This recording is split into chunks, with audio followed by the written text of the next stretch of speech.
আৰু আজি আকৌ এই বিয়া ঘৰত পাৰ্টি হৈ আছে। পিছে কাৰ বিয়া? আজি বিয়া বুলি নহয়, যোৱাকালি বিয়াটো শেষ। অঁ, দৰাৰ নাম হ'ল ষ্টাৰচন চাংমা, কইনাৰ নাম আছিলে ৰছমেৰী মমিন। আজি আকৌ সকলো ডাঙৰ পৰিয়ালে হওক বা আলহীসকলে হওক এখেতৰ কাৰণে ভাত এসাঁজ খুৱাম বুলি সেইয়া ৰাউণ্ডকেইটা আমি চাফা কৰি সকলোকে ভাত এসাঁজ খুৱাম। ভাত এসাঁজ খুৱাই সকলোকে আজি শেষ বিদায় দিম আৰু। খালি ৰানটো না আৰু বাকী কিবা আছে? নাই, এখেতে কিবা ক'ব নেকি আজি শেষত?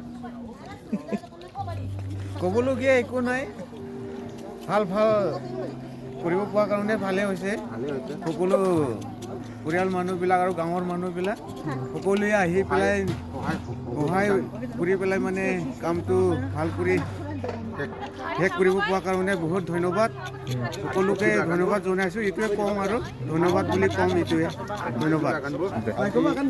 আজি বিয়া ঘৰত যোৱাকালি বিয়া কৰি এই তাতে পাৰ্টি চাৰ্টি কৰি আজি এই শেষ দিনা আমাৰ ৰাইজক গাঁৱৰ মানুহসকল কাম কৰাসকলক আমি বিদায় দিম বুলি আকৌ এই গাহৰি মাংস দি আলহীবিলাকক বিদায় দিম বুলি এই পাৰ্টিটো দিয়া হৈছে।